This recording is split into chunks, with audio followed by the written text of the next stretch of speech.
paciente que nunca recebeu alta quando reabriram o Hospital Psiquiátrico São Bartolomeu. Ninguém esperava encontrar um paciente ainda vivo, trancado, esquecido. Ele não tinha nome, prontuário, nem histórico médico. A única coisa que dizia, enquanto arranhava a parede da cela acolchoada, era: eles estão todos aqui comigo, ainda estão aqui. O retorno ao sanatório. Ambientação: Hospital Psiquiátrico São Bartolomeu, interior do Paraná. Fechado em 1992 por denúncias de maus-tratos, eletrochoques ilegais e desaparecimentos de pacientes. Reaberto 30 anos depois para servir como centro de estudos históricos da medicina. Personagem principal: Dr. Elias Dornelles, psiquiatra, 47 anos, racional, metódico, especialista em traumas históricos da psiquiatria. Elias não acreditava em assombrações. Para ele, tudo era trauma mal resolvido. Mas quando pisou na ala cecelada, desde 1989, sentiu algo que nem a ciência explicava. Um frio agudo na nuca, um cheiro de ferrugem e urina que não vinha de lugar nenhum, e aquela sensação de que os corredores o observavam de volta. Durante a vistoria, Elias ouve batidas cadenciadas atrás de uma antiga porta de aço. Ao forçar a abertura com a equipe de manutenção, encontra um quarto almofadado, com luz fraca. E alguém lá dentro, o paciente esquecido. O homem está magro, pálido, sujo, com olhos fundos e expressão absolutamente vazia. Não responde ao nome, mas repete incessantemente: "Vocês me deixaram aqui. Eles ainda estão aqui, todos eles." Elias percebe que o paciente fala com pessoas que não estão lá. O homem menciona datas exatas de mortes de ex-funcionários do hospital com precisão absurda. Durante o banho forçado, o paciente entra em transe e imita vozes femininas, depois infantis, como se fosse várias pessoas ao mesmo tempo. Registros médicos desaparecem. Nenhum documento, prontuário ou número de admissão. Mas a cela tinha marcas profundas na parede, cicatrizes desenhadas com as unhas. Algumas inclusive em idiomas que Elias não reconhecia. Desintegração da razão. Elias começa a ter sonhos, sempre com o mesmo cenário. Ele dentro da cela, com o paciente em pé, calado, enquanto vozes femininas sussurram ao redor. Agora é sua vez. Agora é sua vez. Durante uma gravação noturna com câmeras infravermelhas, Elias vê o paciente sumir do vídeo por 47 segundos, mesmo estando sozinho e trancado. Ao rever o áudio isolado, escuta a própria voz dizendo: "Dr. Elias Dornelles, admissão número 442, trancado desde 1992, o espelho da sala de observação, que deveria refletir Elias." Agora mostra o paciente. Após uma madrugada insuportável, Elias retorna à cela para confrontar o paciente. "Quem é você? O que você quer de mim?" O paciente sorri pela primeira vez. Um sorriso deformado, quase. Satisfeito? Eu sou você. O que restou quando você apagou as luzes da ala C naquela noite? Você não lembra. Elias finalmente lê um prontuário escondido no teto da cela. Paciente 442, Elias Dornelles. Diagnóstico: transtorno dissociativo grave, matou 4 colegas antes de ser contido. Ele nunca saiu dali. A cela ainda está lá, vazia, fria, silenciosa. Mas de tempos em tempos, quando alguém passa pelo corredor, ainda é possível ouvir a respiração e um sussurro vindo da parede. Eles estão aqui comigo. Ainda estão aqui.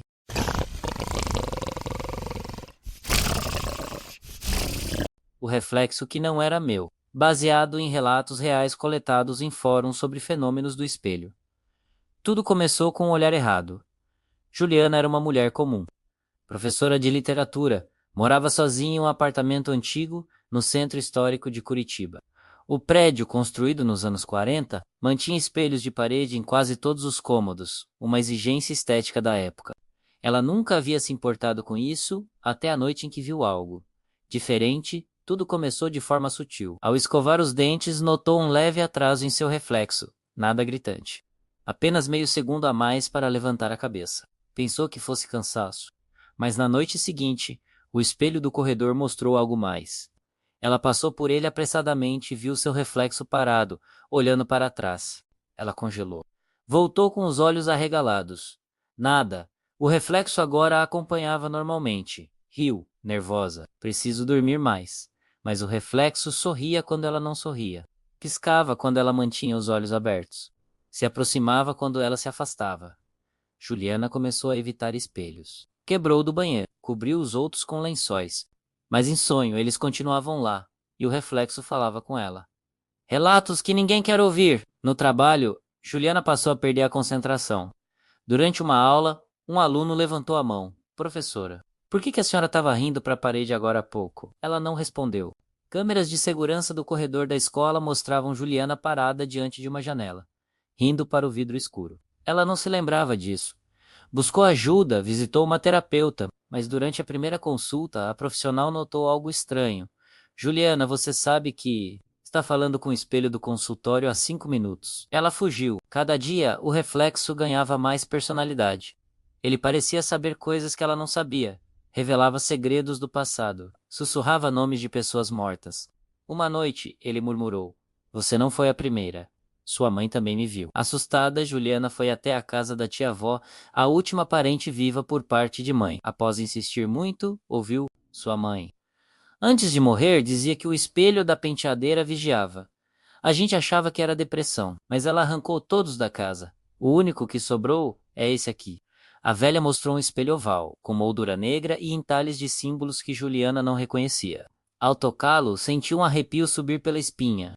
Por um segundo, viu sua mãe no reflexo olhos fundos, pele cinzenta, como se ainda estivesse morta a outra Juliana. Juliana começou a gravar vídeos no celular tentando provar sua sanidade, mas ao rever as filmagens, percebeu que o reflexo às vezes sorria, mesmo quando ela chorava. Ela passou a deixar câmeras escondidas em casa. Num dos vídeos, durante a madrugada, o reflexo sai do espelho, caminha até a cama, fica parado por mais de 2 horas ao lado dela, depois volta lentamente e entra de novo. A gravação termina com Juliana se virando no sono e sussurrando: Eu sei que você tá aí. Ela levou o vídeo à polícia. Eles disseram que provavelmente era manipulação digital. Sugeriram acompanhamento psiquiátrico. Um detetive chegou a rir. Mas 3 dias depois, ele foi encontrado morto em casa, frente a um espelho quebrado, com um bilhete rabiscado à faca. O reflexo não era dela. Você tem certeza que está olhando para você? Juliana desapareceu. Seus pertences estavam intactos, exceto os espelhos, todos sem reflexo algum. Nenhuma câmera conseguia mais capturar sua imagem. Nenhum celular reconhecia seu rosto.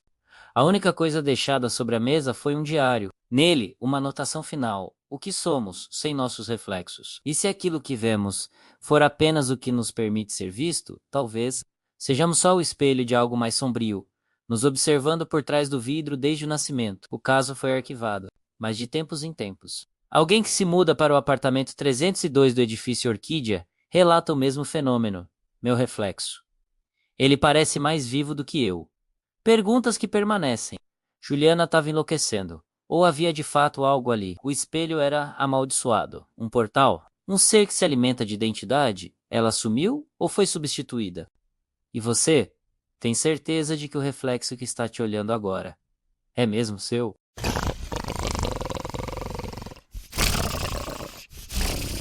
O quarto 313. A herança. Clara sempre evitou falar sobre sua avó materna. A mulher havia sido diretora de um antigo hospital psiquiátrico no litoral sul, um prédio isolado entre a mata e o mar. Desativado nos anos 80, após uma série de denúncias de maus-tratos e desaparecimentos. Quando sua mãe faleceu, Clara recebeu uma caixa com documentos, fotografias antigas e uma chave enferrujada marcada com 313.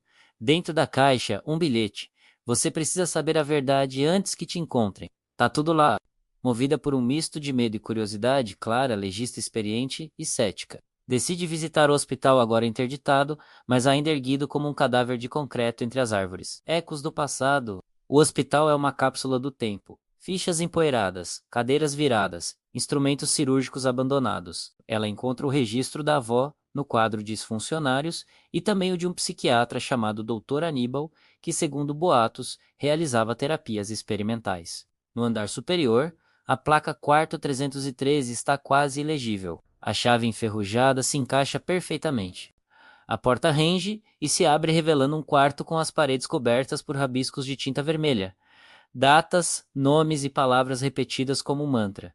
Ele está acordado. Deixe sair. Clara. No chão, uma cama de contenção destruída. No teto, marcas de unhas. E em uma gaveta escondida, o prontuário do paciente 313. Sem nome, apenas uma foto em preto e branco com os olhos riscados, mas com uma semelhança perturbadora com Clara, a verdade e a ruptura. Na ficha, o diagnóstico, Personalidade dividida. A entidade assume o controle em episódios de dissociação total. Tentativa de contenção falhou. Alta proibida. Clara escuta passos do lado de fora. Quando abre a porta, encontra uma mulher idosa. Dona Odete, a última enfermeira viva do hospital. Ela revela que o paciente 313 não era uma pessoa, era um experimento da avó de Clara, um legado genético, algo contido dentro do próprio sangue da família. Odete a encara com lágrimas nos olhos. Você nunca deveria ter vindo, minha filha, agora. Ele sabe que você está aqui. Clara desmaia.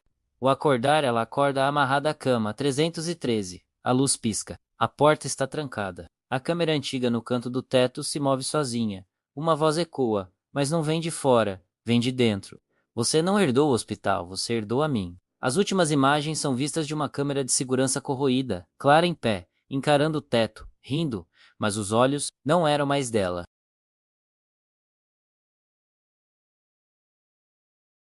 A Mulher de Preto, baseada em registros e relatos coletados em um povoado do interior de Santa Catarina. A primeira vez que a vi, durante minha infância, vivi com minha avó numa pequena cidade serrana chamada Pedra Fria, um lugar de nevoeiros constantes, casas antigas de madeira e histórias sussurradas que as pessoas evitavam repetir após o anoitecer. Na época, eu não entendia por que minha avó tapava todos os espelhos da casa ao cair da noite. Ela dizia que entre as 3 horas e as 4 horas da manhã, algumas coisas podiam confundir o caminho. Na minha inocência infantil, achava graça até a noite em que acordei para ir ao banheiro e a vi pela primeira vez. Ela estava parada no fim do corredor, alta, magra como um galho seco, envolta em um véu preto que cobria o rosto. Imóvel, quieta, o ar ao redor dela parecia mais escuro, mais denso. Eu pisquei e ela não estava mais lá, mas o som do véu arrastando no chão. Esse permaneceu por horas. Minha avó encontrou-me tremendo atrás da porta do quarto. Você olhou para ela? Ela perguntou, pálida. Não vi o rosto, respondi. Ela me abraçou forte e disse, então ainda tem salvação. O que ela leva, anos se passaram. Cresci, me mudei para São Paulo, tornei-me jornalista investigativo. Até que recebi a notícia de que minha avó havia morrido de forma estranha caída no meio da sala, com os olhos abertos e expressão de pavor absoluto. Ao lado dela, no chão, estava um espelho oval. Não havia espelho assim na casa quando eu era criança. Na moldura de madeira antiga, estava entalhado. A mulher de preto só leva o que enxerga. Voltei à Pedra Fria para o velório. A cidade estava ainda mais silenciosa. Pessoas evitavam me encarar, como se minha presença trouxesse algo ruim. Na casa, ninguém ousava dormir. Velas tremiam sozinhas. O ar estava mais frio que o normal. Foi quando conheci Theo, um idoso que morava perto da floresta e afirmava ter visto a mulher anos antes. Ele me contou que ela era um espírito antigo, uma figura ligada a um antigo ritual de luto proibido, a chama Ventre Negro, onde mães desesperadas suplicavam para que suas crianças mortas voltassem. Algumas conseguiram, mas com um preço. Outras nunca mais foram vistas e algumas viraram a própria sombra que pediram ajuda. Ela leva pessoas com dor demais, ou gente que já desistiu de si sem perceber. Mas ela só entra se você olhar nos olhos, quando você é escolhido. As coisas começaram a piorar na terceira noite após o velório. A cada madrugada, exatamente às 3h14, ouvia passos lentos na casa. A porta do quarto rangia, mas nunca havia ninguém. Comecei a ter sonhos com minha avó parada em frente ao espelho, dizendo repetidamente, ela está com fome, e eu a deixei entrar. No quinto dia, vi o véu preto atrás do reflexo da televisão desligada. Ela não se mexia, eu tremia. Mas quando virei para olhar, não havia ninguém ali. Na noite seguinte, ela estava na ponta da minha cama. Senti o colchão afundar. Ela não tinha rosto, apenas um vazio de sombra em movimento sob o véu. E algo pior, ela respirava. Seus dedos frios tocaram minha testa, e sussurrou com voz de muitas vozes. Você carrega a dor do mundo, posso aliviar. Fui tomado por uma vontade de aceitar.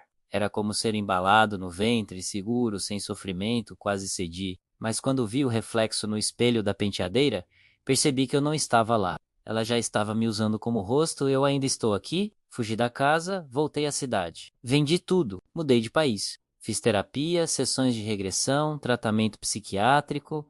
Os médicos chamam de psicose dissociativa, mas nada explica o que sinto. Às vezes vejo vultos de véu preto em multidões, em vitrines, em janelas de carros. E pior, às vezes me pego sorrindo sem perceber, encarando meu reflexo como se alguém me observasse de dentro. Recentemente, Meu espelho quebrou sozinho durante a madrugada. No meio das rachaduras, as marcas pareciam formar um nome. Mãe, pergunta sem resposta. A mulher de preto é um espírito, uma maldição ou uma herança emocional ancestral? Julgamos nossos reflexos como espelhos. Mas e se eles forem janelas? Se você sente dor, tristeza profunda, solidão, ela pode estar vindo até você? E o mais importante, quem está realmente olhando quando você se encara no espelho à noite?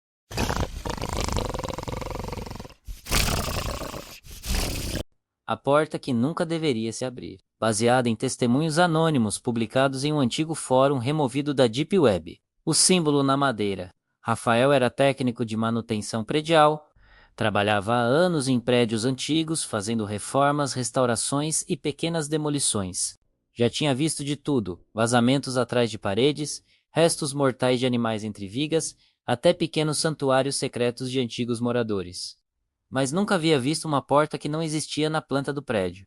Tudo começou num casarão centenário, que estava sendo preparado para virar um centro cultural em Ouro Preto, Minas Gerais. Ele foi chamado para verificar sons estranhos que vinham das paredes do porão. Barulhos ocos, batidas e uma sensação desagradável constante entre os funcionários. Foi no terceiro dia que Rafael viu entre duas prateleiras empilhadas com livros mofados. Um pedaço de madeira diferente, com entalhes em forma de espiral, ele limpou a poeira.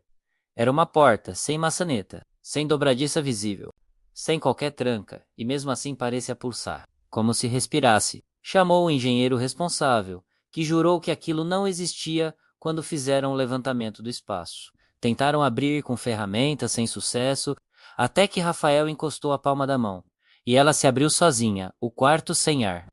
Do outro lado da porta havia uma sala escura, silenciosa. O ar ali dentro era pesado, denso.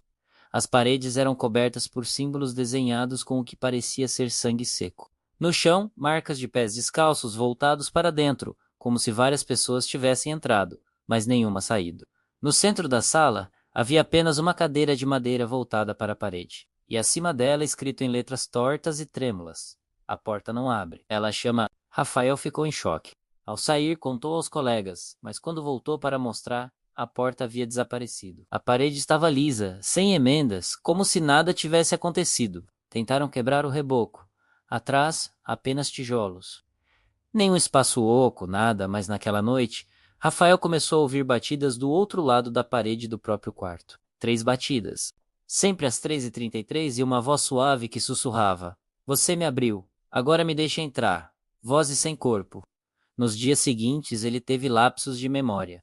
Acordava em cômodos diferentes, suando frio, com marcas vermelhas nas mãos. Começou a desenhar em papel símbolos que nunca tinha visto antes. Sempre em espiral, sempre para dentro. Em um acesso de desespero, decidiu procurar uma historiadora da cidade, especialista em ocultismo e arquitetura colonial. Mostrou os desenhos. Ela empalideceu isso. Isso é o selo do interior.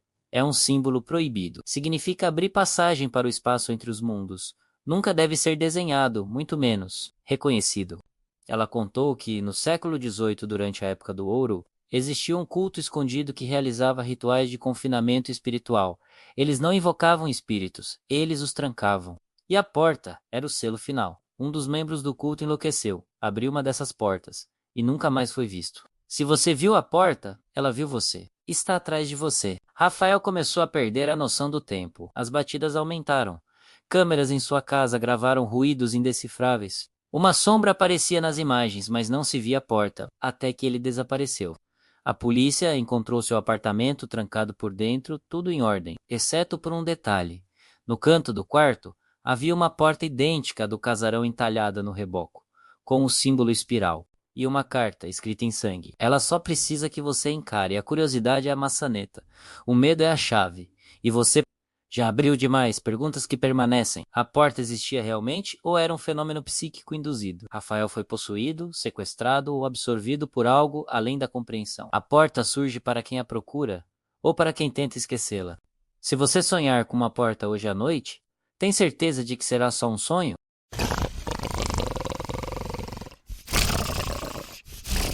A Criança Perdida, baseada em relatos reais arquivados por voluntários de grupos de busca na Serra da Mantiqueira, o Chamado da Floresta.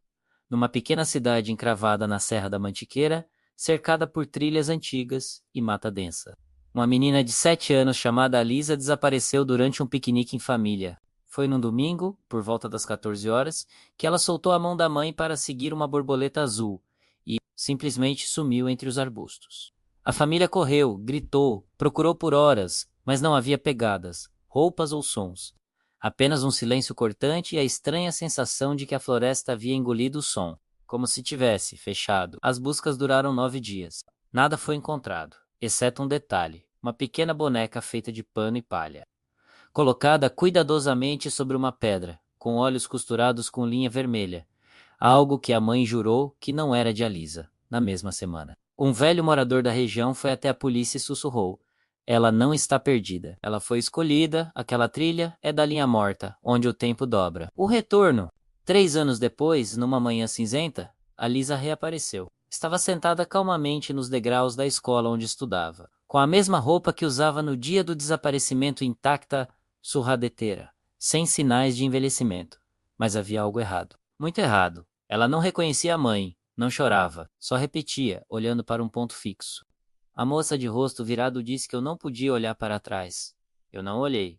Agora posso voltar. Os exames médicos não encontraram nada anormal, exceto uma leve alteração no ritmo cardíaco, que acelerava sempre às 3h17 da manhã. As noites começaram a ser um inferno. Alisa falava dormindo, em idiomas desconhecidos. Rabiscava espirais e figuras de pessoas sem olhos, e dizia frases como: eles estão do outro lado da neblina. Me trouxeram para ser irmã, mas ainda não sou igual a eles, a presença. Câmeras de segurança do quarto gravaram Alisa levantando da cama às madrugadas e conversando com alguém parado no canto, onde só havia parede. A psicóloga doutora Miriam Torres foi chamada. Ao tentar a hipnose regressiva, Alisa entrou em transe profundo e, com uma voz rouca e arrastada, respondeu: a criança perdida não é uma só. Cada floresta tem uma, cada cidade esquece. Cada mãe acha que é lenda, até a sua filha sumir. Ao final da sessão, Alisa vomitou pedaços de folhas secas e uma tira de tecido antigo com as palavras: nós não esquecemos. Nos dias seguintes, a psicóloga desapareceu misteriosamente após sair para fazer anotações numa cabana afastada. Encontraram seu gravador caído no chão, reproduzindo apenas sussurros incessantes de crianças dizendo: acorda, Miriam, está na hora de brincar. O quarto fechado. Alisa foi internada, mas os enfermeiros começaram a ter episódios de desorientação após ficarem muito tempo próximos ao quarto dela. 2 deles relataram ver a mesma coisa, um espelho escurecido com reflexos que não batiam com o ambiente. No seu último dia, Alisa desapareceu novamente. Desta vez de dentro do hospital, com a janela trancada e as câmeras em branco entre 3h16 e 3h18. Na parede, uma frase escrita com marcas de mão em barro seco. Ela voltou para buscar as outras. E no espelho, não havia mais reflexo nenhum. Perguntas que permanecem a Lisa: era mesmo a menina que desapareceu? Ou algo tomou o lugar dela? O que existe na chamada linha morta? Um plano alternativo? Uma entidade que sequestra e troca crianças. Quantas crianças perdidas existem por aí, já reintegradas às suas famílias, esperando o momento de buscar as outras?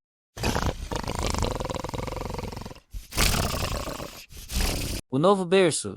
Relatos arquivados sob sigilo por enfermeiras de uma maternidade desativada em 1993, o berço chegou. O Hospital Santa Letícia era conhecido por seu setor de maternidade aconchegante, em funcionamento há mais de 70 anos. Em 1993, o hospital recebeu uma doação misteriosa, um berço antigo, de madeira escura, com entalhes feitos à mão e rodinhas de ferro forjado. A etiqueta dizia apenas: para abrigar o que voltou. O berço foi deixado no depósito da ala antiga, mas em menos de uma semana, a chefe de enfermagem ordenou que ele fosse colocado na ala neonatal, para economizar espaço.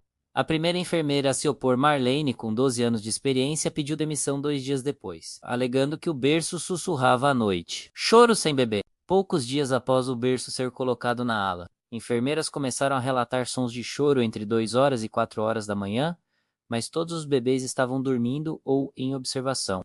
Algumas afirmaram que sentiam um peso no ar, como se algo as observasse do berço vazio. Relatos começaram a se espalhar. Uma mãe acordou com o bebê ao seu lado chorando, mas quando olhou para o berço, havia outro bebê dentro dele, igual ao seu, mas com olhos totalmente negros. Ao acender a luz, não havia mais nada lá. O zelador noturno afirmou ter ouvido uma música de ninar, vinda da ala neonatal, mesmo estando trancada. Quando foi verificar, o berço estava girando sozinho, como se alguém o embalasse. Uma das técnicas de enfermagem, Eliane, desmaiou após afirmar que viu uma mulher de branco, com o ventre aberto, parada ao lado do berço, sussurrando algo incompreensível. O ventre vazio. Investigações internas começaram quando 3 recém-nascidos apresentaram falhas inexplicáveis nos monitores cardíacos, sempre nas madrugadas. Câmeras de vigilância mostravam ruídos e estática, exceto no ângulo do berço, que exibia interferência como se fosse fita velocidade de hemossedimentação antiga. Doutora Isabela Muniz, psicóloga do hospital, decidiu passar uma noite na ala para observar. Durante a madrugada, ouviu passos leves e abafados. Então gravou em seu diário: algo rasteja entre os berços. Vi mãos pequenas tentando sair do antigo berço, mas não eram de criança. Na manhã seguinte, doutora Isabela foi encontrada sentada em posição fetal, com o cabelo completamente branco e marcas em seus braços como se dedos finos e queimados a tivessem segurado com força. O reverso do parto. Ao investigar a origem do berço, um funcionário descobriu que ele pertencia a um antigo orfanato do século XIX demolido, após um incêndio. Diziam que ali mulheres caídas eram forçadas a dar à luz e entregar seus filhos. Muitos morreram no parto. Outros simplesmente sumiram. Com medo da repercussão, o hospital tentou queimar o berço, mas ele não pegava fogo. Na última noite do hospital, antes de ser desativado por razões administrativas, todos os bebês da ala começaram a chorar ao mesmo tempo. A energia caiu, e na penumbra uma enfermeira relatou: vi dezenas de mãos saindo do berço. Elas agarraram o ar, como se buscassem um colo, um ventre, uma chance de nascer. De novo, o berço desapareceu na noite seguinte. O local da ala neonatal foi murado. Até hoje, quem passa perto do hospital ouve uma canção de ninar abafada vinda de dentro. Perguntas que ficaram: o que o berço realmente abrigava? Seria um portal para algo não nascido? Para vidas que nunca se completaram? As crianças que dormiram ali ainda são humanas? O berço foi feito para guardar ou para chamar?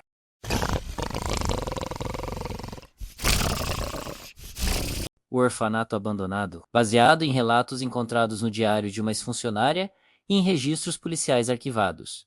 As crianças que nunca saíram. No topo de uma colina esquecida, cercada por florestas densas e nevoeiros eternos, está a carcaça do orfanato São Jerônimo, abandonado desde 1971 após um incêndio trágico que tirou a vida de 12 crianças e uma freira. Mas segundo moradores locais, ninguém viu corpos sendo retirados dos escombros. O local foi interditado, mas nunca demolido. O mato cresceu ao redor, mas nunca sobre a entrada. As janelas estão quebradas, mas nunca totalmente. Dizem que à noite ainda se ouve risadas infantis vindas das janelas do segundo andar, e às vezes choro, um choro seco repetitivo. A professora que voltou. Em 1993, uma ex-professora chamada Lúcia Fernandes, aos 57 anos, voltou à cidade após décadas e decidiu investigar o local. Ela havia trabalhado no orfanato por poucos meses, pouco antes do incêndio, e dizia sonhar repetidamente com uma criança que ela nunca conheceu, mas cujo rosto estava gravado em sua mente. Ele usava um casaco vermelho. Os olhos não tinham brilho, só vazio. Lúcia entrou no prédio sozinha, com um gravador, uma lanterna e seu antigo diário. Horas depois, um morador da vila próxima ouviu um grito agudo vindo do orfanato. Quando a polícia chegou, não encontraram Lúcia. Apenas o gravador ainda funcionando com os seguintes trechos: tem algo se arrastando no teto. As portas não levam mais aos mesmos lugares. Eles não são mais crianças. Eu não posso sair. Eles me reconheceram. O quarto trancado. Investigadores que se aventuraram no local relataram sentir mudanças bruscas de temperatura, ouvir vozes em sussurros e ver figuras escuras nos espelhos, mas sempre no mesmo quarto, trancado com correntes enferrujadas. Todos relatavam o mesmo, um cheiro forte de enxofre e madeira molhada. Riscos na parede em forma de mãos infantis viradas para baixo, como se estivessem presas. Um berço manchado de vermelho no canto, que às vezes rangia mesmo vazio. Há relatos de pessoas que entraram e saíram do local, perturbadas, com episódios de delírio, paralisia do sono e alucinações auditivas. Muitos diziam ver uma freira sem rosto, guiando crianças silenciosas em fila que desapareciam nos corredores escuros. Revelações escondidas. Com a popularização de fóruns online em 2007, surgiu um post anônimo com fotografias do interior do orfanato. Em uma das imagens, via-se um quadro antigo, coberto de poeira e parcialmente queimado. Atrás do quadro, escondido numa parede oca, estavam vários cadernos de anotações com a caligrafia de uma criança. Eles descreviam: a irmã Judite nos obriga a dormir com a cabeça coberta. O menino do casaco vermelho disse que quer trocar de lugar comigo. As crianças que desaparecem continuam vindo para o refeitório. A sala secreta fica atrás do espelho rachado. Um grupo de jovens que entrou no orfanato em 2011 para gravar um vídeo nunca mais foi visto. A câmera encontrada exibia imagens de uma porta se abrindo lentamente, sozinha, e uma voz infantil sussurrando: mais um para brincar. A criança que ficou, em 2022, durante obras para a reurbanização da região, foi encontrada uma estrutura subterrânea sob o orfanato, um porão sem portas, com paredes forradas por garras feitas à unha. No centro, havia apenas um nome escrito no chão em carvão: Luiz. Coincidentemente, este era o nome do menino do casaco vermelho mencionado por Lúcia décadas antes. Especialistas em psicologia forense analisaram os cadernos e concluíram: as anotações foram escritas por várias mãos, mas com o mesmo traço emocional, como se fossem controladas. Desde então ninguém mais foi autorizado a entrar. Mas moradores relatam que nas noites de tempestade o orfanato acende as luzes do segundo andar sozinho. Sempre o mesmo quarto. E uma figura observa da janela. Perguntas que ficaram: quem realmente morreu no incêndio de 1971? O menino do casaco vermelho era mesmo humano? Lúcia desapareceu ou ficou com eles? Seria o orfanato um celeiro de almas infantis? Por que as crianças sorriem, mesmo sem olhos?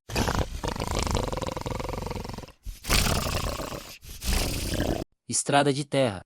Relato baseado em arquivos policiais não resolvidos e depoimentos fragmentados encontrados em fitas cassete antigas. O caminho sem volta. Era para ser apenas uma viagem simples. Gabriel, sua esposa Larissa e o irmão mais novo dela, Mateus, estavam indo para o sítio da família em Minas Gerais. Partiram já à noite, depois de um atraso na cidade. O GPS indicava um caminho alternativo mais curto, uma estrada de terra que atravessava uma mata fechada, chamada Trilha dos Sete Palmos. Um nome estranho, mas aparentemente comum na região. Os moradores da última vila onde pararam para abastecer os alertaram: essa estrada não aparece nos mapas mais recentes. Melhor ir pela rodovia principal. Mas Gabriel, confiando no GPS e querendo economizar tempo, decidiu seguir pela trilha. A estrada era estreita, acidentada e tomada por neblina. Quanto mais avançavam, mais o sinal do celular sumia e a temperatura caía de forma anormal. Larissa sentia calafrios e Mateus começou a dizer que via sombras andando entre as árvores. Tem alguém acompanhando o carro desde a ponte, ele murmurou, com olhos arregalados. As placas que não mudam? Após 2 horas dirigindo pela estrada de terra, começaram a perceber algo muito estranho. Passaram 3 vezes pelo mesmo tronco caído com uma marca vermelha. As árvores pareciam se repetir.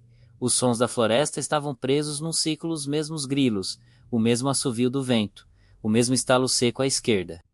Mateus surtou e tentou abrir a porta em movimento, dizendo que precisava sair. Gabriel freou bruscamente e tentou acalmá-lo. Foi então que ouviram passos atrás do carro.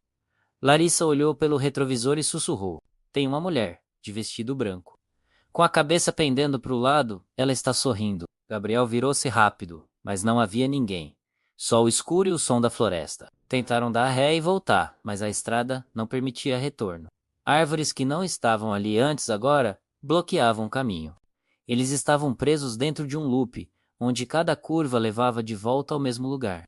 Uma clareira com poste antigo e uma placa enferrujada escrita: volte antes que eles vejam. Relatos perdidos. Em 2004, uma fita cassete foi enviada anonimamente para uma rádio local.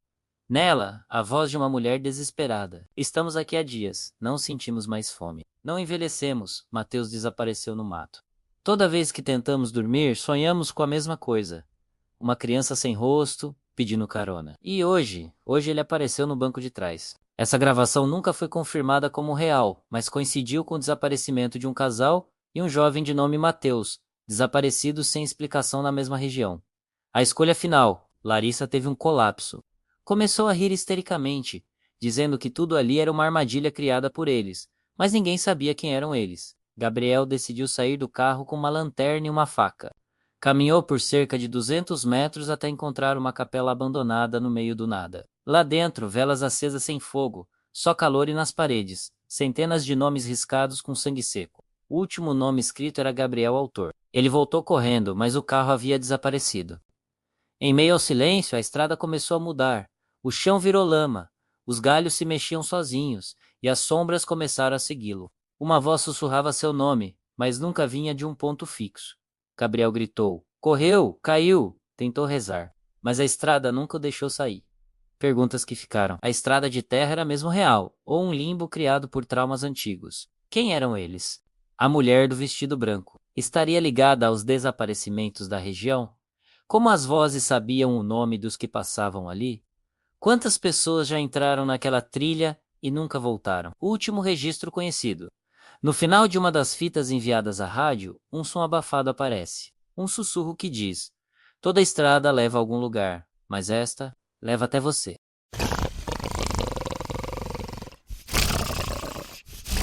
A presença. Relato baseado em anotações encontradas no diário de uma paciente diagnosticada com esquizofrenia paranoide. Parte do conteúdo foi classificado como inconclusivo por profissionais forenses. O início do silêncio. Tudo começou de forma sutil. Helena, 38 anos, arquiteta, morava sozinha num apartamento antigo no bairro Bela Vista, em São Paulo. Após o falecimento da mãe, herdou o imóvel em um lugar escuro, com tetos altos, molduras de gesso, piso rangendo e um espelho antigo na sala, que ela nunca se sentiu à vontade para encarar por muito tempo. A rotina dela era metódica, acordava às 7 horas, tomava café, trabalhava em casa, ia ao mercado às sextas. Mas então começaram os ruídos pequenos e constantes e insistentes. Como se alguém tocasse 3 vezes na madeira da parede do quarto, sempre às 2h48 da manhã. No início pensou que fosse encanamento, mas os toques vinham de diferentes cômodos, um padrão. Sempre 3 batidas. Sempre à mesma hora, aquilo estava dentro. Helena começou a registrar os ruídos em um caderno. Passou a dormir com o celular, gravando o áudio. Em uma das gravações, além dos toques, captou uma respiração fraca, próxima ao microfone, como se algo estivesse observando-a enquanto dormia. Levou a gravação a um técnico. Ele confirmou. Havia frequências incomuns ali, sons graves demais para um humano. E algo mais, no final do áudio, uma voz quase inaudível sussurrava: você está acordada agora. A partir daí, ela começou a ver vultos pelo espelho da sala. Não eram reflexos seus. Às vezes estava sentada, mas o reflexo permanecia de pé. Outras vezes ele sorria quando ela não estava sorrindo. As plantas começaram a morrer. Os vizinhos não a cumprimentavam mais. O zelador parou de subir. O carteiro dizia que a porta estava sempre entreaberta, mesmo trancada por dentro. Helena começou a sentir uma presença atrás de si o tempo todo. Não a via, mas a sentia. E então, vieram as cartas, sem remetente, escritas à mão com tinta vermelha. Você me trouxe de volta. Diários e delírios. O diário de Helena, encontrado semanas depois, continha páginas e mais páginas de rabiscos, desenhos de olhos, símbolos e datas. Ela passou a escrever em espiral, alegando que era a única forma de impedir a presença de ler seus pensamentos. Em um dos trechos ela escreveu: ela não anda, ela flutua. Não fala, mas grita dentro da minha cabeça. Me faz pensar o que ela quer. Às vezes sou eu quem fecha as portas, às vezes não sou eu. Não há como saber. Helena deixou câmeras em casa. Em uma das filmagens, seu corpo levita levemente durante o sono por 7 segundos. No dia seguinte, ela aparece sentada na cama, olhando diretamente para a câmera a olhos abertos. Expressão vazia por 3 horas seguidas sem piscar. Na noite em que desapareceu, deixou um bilhete embaixo do espelho. Agora ela está em mim.